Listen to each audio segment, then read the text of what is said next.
지난주에 비가 많이 왔죠. 아직도 장마가 끝나지 않았는데요. 이제 무더위가 한참이고 이제 불쾌지수도 높고요. 힘든 시간들을 보내는데 이제 어느덧 후반기 첫 달도 지나가고 있습니다. 올해는 추석이 조금 빠른 것 같아요. 이제 9월 달에 추석이 있기 때문에 이제 곧 추수의 계절이 또 다가오잖아요.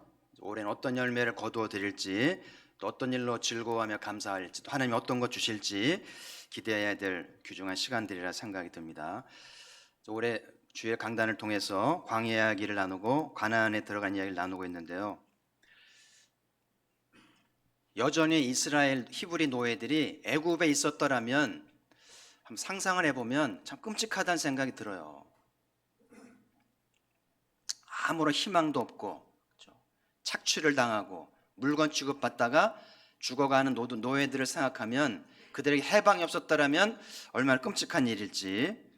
여러분, 성경에서의 바로는 마귀를 상징하기도 하고 과거를 상징하면 모든 억압과 모든 상처와 모든 폭력과 독재를 상징하는 인물이거든요. 근데 하나님이 모세를 세우셔서 이 노예들을 해방하시고 자유케 하셨잖아요. 그리고 율법을 주셨고 성막을 세우셨고 만나를 주셔서 굶지 않도록 하신 게 얼마나 놀라운 일인지. 할렐루야. 나는 지금 어디에 있는지, 애굽에 있지는 않는지, 광야에 나와 있는지 좀 돌아봐야 되겠고, 여러분 가끔은 하늘을 좀 보세요. 땅만 보지 마시고요, 앞만 보지 말고 이렇게 하늘을 들어서 하늘도 좀 보시고 또 구름도 보시고 또 달과 별도 좀 보시고 이렇게 보면서 그 하나님의 인도하심을 좀 생각해 보시기를 바라요. 그래서 나는 정말 애굽에 있지는 않는지, 또 해방의 기쁨과 가나안에 있는지를 생각해 보시면서, 우리 기독교는 해방의 종교입니다. 절대 애굽에 있어서는 안 돼요. 아멘. 죄가 기승을 부리고 폭력이 만연하고 악한 일이 많으나 우리 기독교인들이라면 절대 애굽에 있으면 안 돼요. 해방되어야 됩니다. 모든 과거로부터, 모든 억압으로부터, 모든 독재로부터 해방되어야 할 줄 믿습니다. 우리가 비록 광야에 살고 있잖아요. 광야 같은 인생이잖아요. 참 힘든 것도 많고 아쉬움도 많고 사건 사고도 많은데, 중요한 것은 우리는 지금 약속의 땅을 향해 가고 있다는 거예요. 이 약속의 땅이 없다면 얼마나 절망스럽겠어요? 제가 말씀을 드렸습니다마는 우리가 광야를 사는 목적은 잘 살게 되어서는 되지 않아요. 광야에 잘 살면 뭐합니까? 광야의 목적은 어떻게 하든 생존해서 약속의 땅에 들어가서 이제 평안 누리는 것인데, 그러기 위해서 하나님과 동행하고 하나님의 신앙을 배우는 것이 중요하다는 과업을 늘 기억하시길 바라고, 이번 한 주도 무덥고 짜증나고 힘들지만 하나님과 동행하시고 하나님을 배우면서 가나안에 들어가길 힘쓰는 우리 모두가 되기를 주의 이름으로 소망합니다.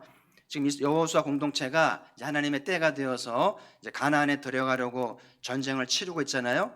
이 전쟁이 끝나면 약속의 땅을 차지하게 되는데, 이제 어느덧 가포교회 공동체도 가나안에 들어갈 때가 되지 않았나 생각이 들어서 좀 집중해서 이 전쟁을 잘 배우고 전쟁을 잘 치루어서 우리 가포교회도 약속의 땅에 들어가는 그 놀라운 일이 있기를 주의 이름으로 소망을 합니다. 그래서 늘 이 주일 강단을 사모하시면서 잘 배우시고 잘 따라오시면서 약속의 땅에 들어가기를 소망하고, 누가 약속의 땅에 들어갈지 아무도 장담할 수 없어요. 그래서 여러분, 겸손함으로 늘 배움으로 정진해서 약속의 땅에 들어간 우리가 되기를 소망하는데요. 지난번까지 여리고 사역을 잘 마쳤잖아요. 첫 번째 사역, 큰 전쟁을 치루어서 이 난공불락 여리고성이었는데 이 성을 무너뜨리고 이제 여리고를 차지하게 됐는데, 그래서 여호수아가 신뢰를 얻고 공동체가 탄력을 받게 됐는데, 오늘 뜻밖의 아이성 전투를 통해서 이제 실패를 하고 고전을 하는 거예요. 그래서 오늘 여호수아가 실패를 통해서 또 교훈을 받고 다시 일어서게 되는데, 오늘 우리도 여호수아 실패를 통해서 교훈을 받으면서 은혜를 받고자 합니다. 오늘 여호수아가 실패한 것은 무엇인가? 첫 번째로 정탐의 신중성인데요. 여호수아가 이제 여리고 때와 같이 정탐을 보내라잖아요. 보내는데 이 정탐이 돌아와서 하는 말이 기록되어 있죠. 3절 같이 한번 읽어보시죠. 시작. 여호수아에게 돌아와 그들에게 이르되 백성을 다 올라가게 하지 말고 2-3천 명만 올라가서 아이를 치게 하소서. 그들은 소수이니 모든 백성을 그리로 보내어 수고롭게 하지 마소서. 아멘. 그러니까 정탐의 말이 굳이 다 가지 말자는 거죠. 그들은 소수기 때문에 수고를 좀 덜고 이렇게 3천 명만 보내자고 얘기하잖아요. 저는 이 말씀에 뭘 느끼냐면은 이 정탐들이 지금 아이성 전투를 쉽게 생각하는구나. 어쩌면 여리고성의 승리에 도취되어서 여리고도 이겼는데 이 아이성 찜이야 하는 마음이 있을까? 이런 느낌도 받아보고요. 근데 실제로 아이성은 만만하지 않았거든요. 지난번 여리고 때 선발된 정탐들은 정탐을 가서 라합을 만났어요. 하나님이 준비한 라합을 만나서 믿음의 고백을 가져왔잖아요. 라합이 말한 대로 과연 여호와께서 이 땅을 너희에게 주었노라. 믿음의 벽을 가지고 와서 공동체 사기를 충만하게 했잖아요. 근데 이번에 정탐은 준비한 만남도 안 가지고 없었고 믿음의 고백도 없고 그냥 아니란 생각을 나누었다는 생각이 들어요. 그 정탐의 실패죠.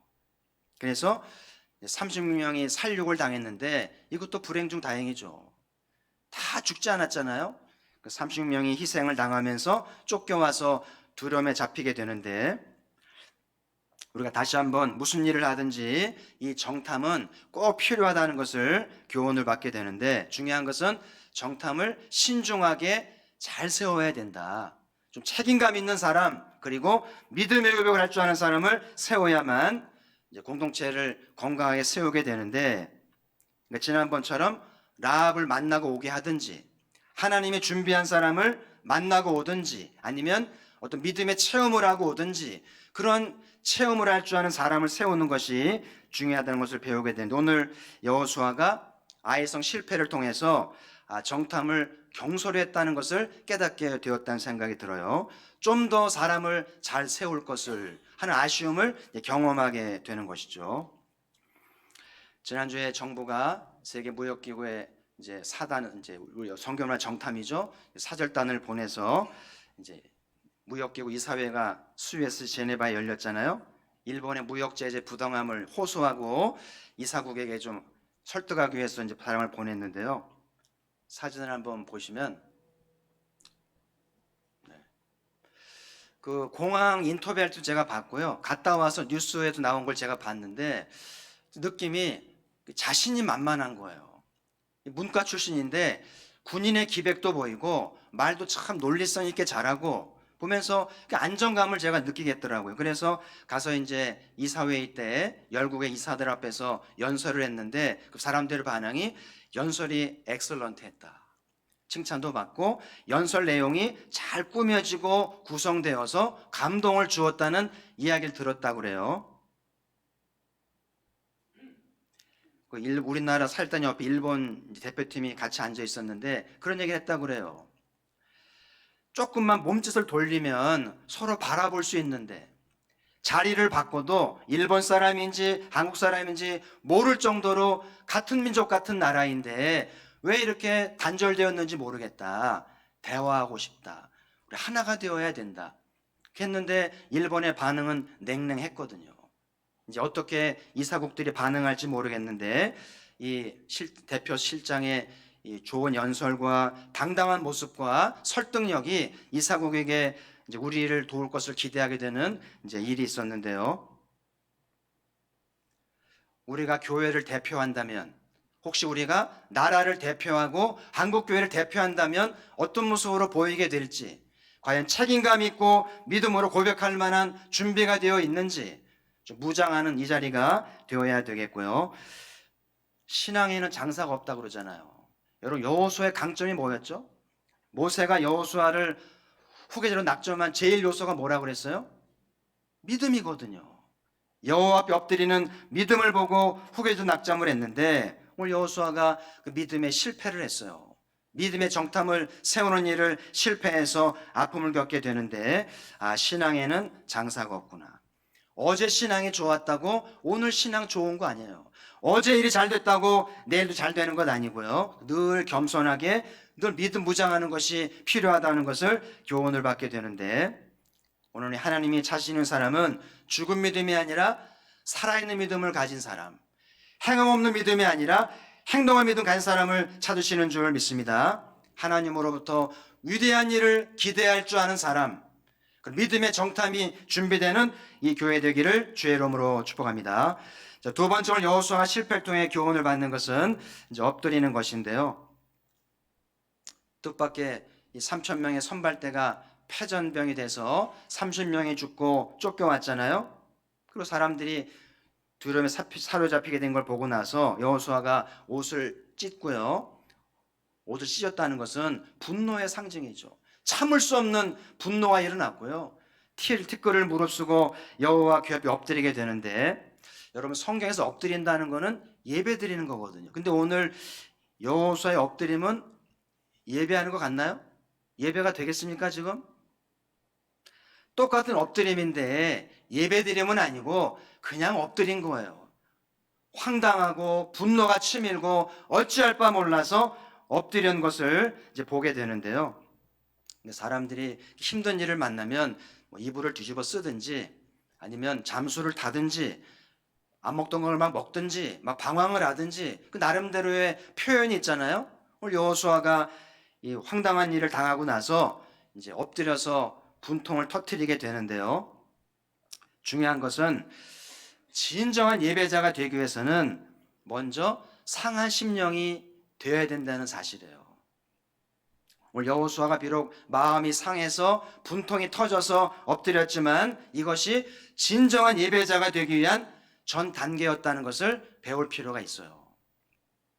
지금 나를 힘들게 하는 것은 무엇인가? 일이 뜻대로 되지 않고 속상하게 하는 일 무엇입니까? 자식 때문인가요? 배우자 때문인가요? 물질 때문인가요? 좀 잘 되게 해주시지 왜 이렇게 어렵게 하시는 걸까요? 이렇게 질문할 때가 있잖아요. 왜 하나님이 이렇게 힘들게 하시고 어려움을 겪게 하시는 걸까요? 여러분, 사람이 잘 돼야 진정한 예배자가 될 가능성이 높습니까? 힘들고 어려울 때 참 예배자가 될 가능성이 높은 것 같아요. 제가 많은 사람들 겪어보니까 일이 잘 되면 교만해지더라고요. 그래서 진정한 예배자가 될 것 같은데 그러지 않아요. 근데 오히려 실패를 겪고 절망을 겪은 사람들이 상한 마음을 가지고 있다가 결국은 참 예배자가 되면서 은혜 받는 걸 보게 되는데, 그래서 오늘 여호수아가 오늘의 실패를 통해서 참 예배자가 되려는 하나의 과정인 것을 이제 배우게 되는데요. 교만은 패망의 선봉이지만 겸손과 엎드림은 은총을 받는 지름길이라는 사실이죠. 여호수아가 이제 마음이 상하고 분통이 터져서 해가 저물도록 엎드려 있었잖아요. 해가 저물도록이란 말은 5시간인지 6시간인지 모르겠는데요. 오랜 시간 이제 엎드려서 졸다가 깨다가 분통 터지다가 그러다가 이제 사람의 감정은 누그러집니다. 시간이 지나면 감정이 누그러지게 돼 있어요. 그러면서 이제 여호수아가 기도를 하잖아요. 오늘 본문에 그 기도가 나오죠.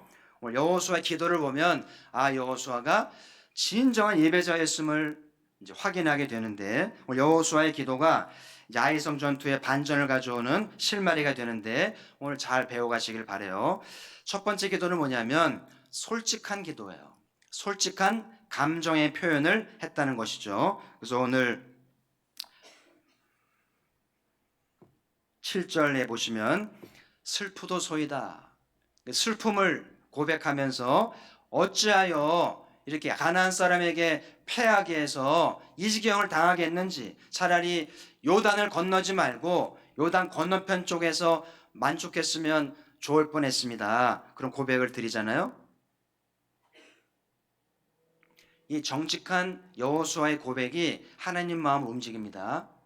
이건 하나님과의 이제 대화만이 아니고 사람과의 대화도 솔직한 감정의 표현이 마음을 열고 관계를 되찾는 실마리가 되는 거 아시잖아요. 오늘 여호수아의 솔직한 정직한 기도, 그냥 요단 건너편에 만족했으면 좋을 뻔했습니다. 왜 여기까지 와가지고 고생을 해야 되는지 모르겠다고 하는 이 기도가 하나님 마음이 그러지 않지.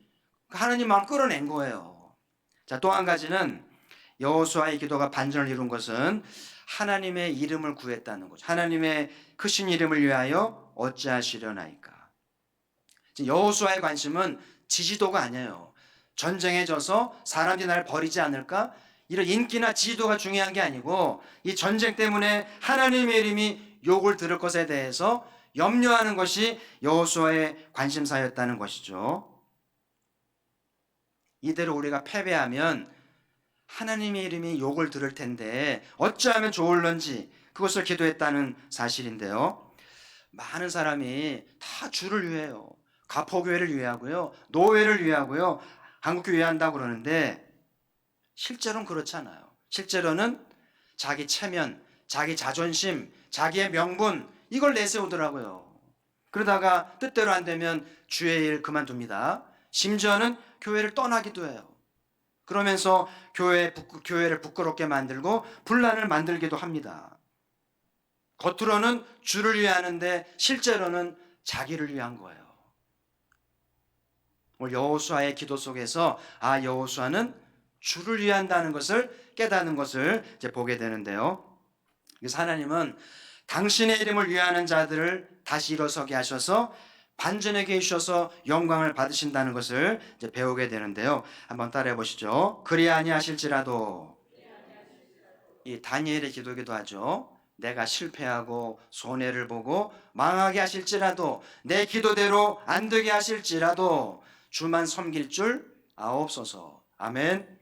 이 기도가 반전을 가져오는 거예요. 그러니까 욕망을 비우고 마음의 사심을 버리고 정말 주를 위하면 하나님이 반전을 주시고 새로운 기회를 주신다고 하는 사실이죠.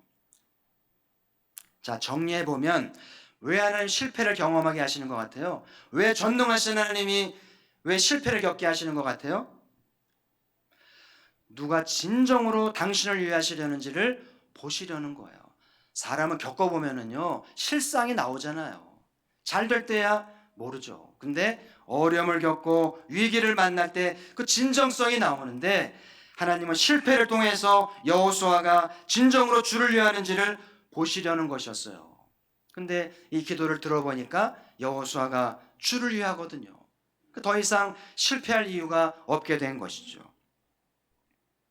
그래서 여러분, 하나님이 때론 실패를 주시고 아픔을 주시는 것은 우리의 진정성 있는 신앙을 보시려는 시험대인 거 기억하면서 꼭 승리하시기를 바라고, 오늘 다시 한번 여호수아가 실패했지만 여호와 앞에 엎드렸기 때문에 새로운 기회를 얻잖아요. 우리 한 번의 예배가 얼마나 중요한지, 어쩌면 오늘 주일 예배 한 번의 예배가 내 인생에 반전을 가져오고 운명을 바꿀지 누가 알겠어요. 아이들이 공부를 잘 안 하면 그러잖아요. 공부해서 남 주냐? 공부는 지가 하는 건데 부모 때문에 공부하는 거 아니잖아요. 신앙도 그래요. 신앙생활 잘해서 남 줍니까? 신앙생활 열심히 할 이유가 뭐예요? 열심히 주를 섬겨야 할 이유가 뭡니까? 누구를 위한 거예요? 누구에 보여주기 위한 것인가요? 나를 위한 거예요. 아멘. 나를 위해 예배 드리세요. 나를 위해 봉사하시고, 그것을 오늘 여호수아를 통해 배우게 되는데요. 그래서 여호수아처럼 내가 여호와 앞에 엎드릴 줄 알고 내가 여호와 앞에 봉사할 줄 알 때 하나님으로부터 새로운 기회를 얻게 되는데, 여호수아처럼 늘 여호와 앞에 엎드리는 연습이 있기를 바라요. 뭐 기도가 안 돼도 좋고요, 예배가 안 돼도 좋고 그냥 교회 와서 엎드려 계세요. 주무시든지 졸든지 엎드렸다 가든지. 저도 과거에 힘들 때 있을 때면은요, 그냥 의자 길잖아요. 누워 자다 갑니다. 하나님 자다 갑니다. 그러고 갔어요. 그러다가 주님 만나게 되더라고요. 늘 예배가 충만하고 늘 기도가 잘 되는 게 아니에요. 근데 여호수아처럼 잘 되든 잘 안 되든 여호와 앞에 엎드려 있다 보면 감정이 누그러지고 참신앙 회복하면서 새로운 기회를 얻게 되게 된다는 사실이죠. 우리 저와 여러분들의 이 예배가 삶의 반전을 얻고 기회를 얻는 복된 예배가 되기를 주의 이름으로 축복합니다. 세 번째 오늘 배우는 교훈은 공동체의 정직함인데요. 오늘 여호수아가 엎드려서 예배 드리다가 음성을 듣게 되는데 왜 전쟁에 실패했는지, 정탐의 실패가 아니었더라고요. 정탐의 실패는 보이는 원인이었고, 보이지 않는 원인이 있었는데 그것은 물질의 문제였어요. 탐실 문제였다는 것을 이제 알게 되는데, 이 공동체 안에 하나님께 바쳐야 할 물건을 훔쳐간 사람이 있다는 것을 이제 알게 되잖아요. 10절부터 15절까지 그 문제를 소상하게 말씀해 주셨는데요. 하나님께 바쳐야 할 것을 바치지 않게 되면 내가 너희와 함께하지 않겠다. 여러분, 이스라엘이 가장 두려워하고 무서워하는 것이 하나님이 함께하지 않는 거예요. 하나님이 함께하지 않으면 해방도 없었고요, 율법도 없고요, 성막도 없고 만나도 없고 아무것도 없잖아요. 이스라엘이 존재하는 것은 하나님이 함께하기 때문인데, 그 하나님이 함께하지 않는다고 하는 것은 이스라엘에게는 아킬레스건과 같아요. 우리에게도 하나님 신앙이 아킬레스건인 줄 믿습니다. 아무리 돈을 많이 벌고 지위를 얻고 명예를 얻어도 하나님께 하지 않으면 무의미한 거예요. 오래가지 않습니다. 공동체 문제의 핵심은 아이성한테 진 게 아니에요. 문제는 공동체의 정직성의 문제가 드러났다고 하는 사실인데요.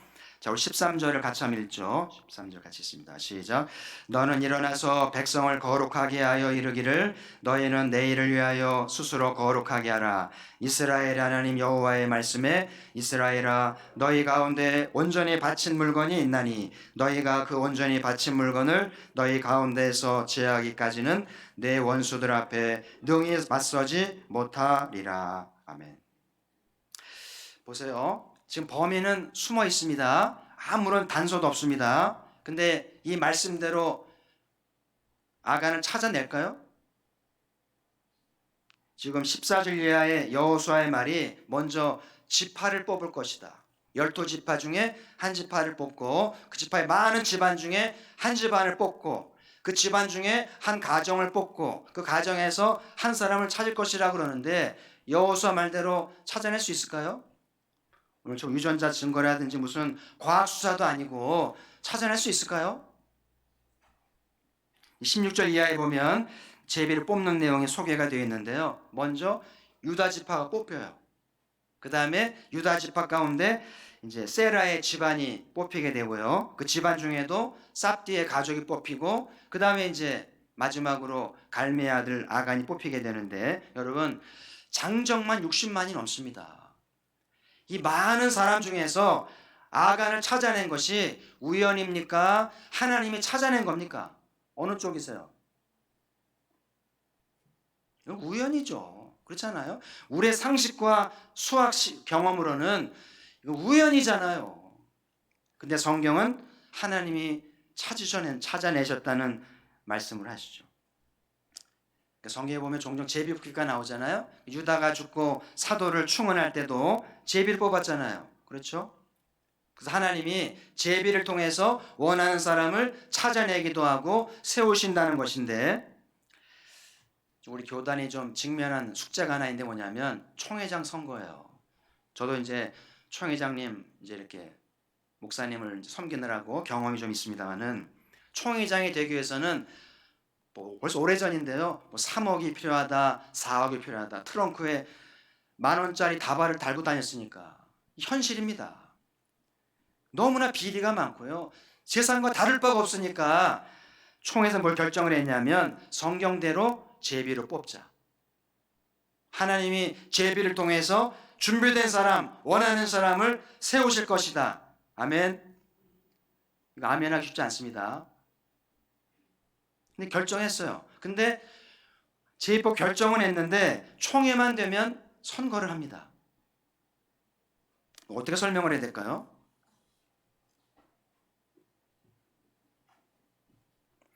과연 총대들과 후보자들이 하나님은 제비뽑기를 통해서라도 준비된 사람을 얼마든지 찾아내신다는 믿음이 있는 걸까요? 아니면 내가 진짜 준비된 사람을 하나님이 나를 찾아내실 거야, 선거가 아니고 제비를 통해서라도 나를 찾아내실 거야, 믿음이 있든지, 아니면 나만 준비된 게 아니고 또 다른 준비된 사람을 세우실 수도 있을 거야, 이런 마음을 가질 수 있다면 할 수 있을 텐데, 그죠? 둘 다 아닌 거예요. 남은 안 되고 내가 되기는 쉽지 않고, 그러니까 섣불리 제비뽑기를 못 하는 거예요. 이게 우리 교단의 현실이라는 생각이 드는데요. 오늘 아간이 제비를 뽑기 전에 잘못을 인정하고 훔친 것을 내어 놓았다라면 얼마나 좋았을까, 그죠? 그래서 결국은 아간이 비참한 죽임을 당하고 그 집안 4대가 망신을 당하잖아요.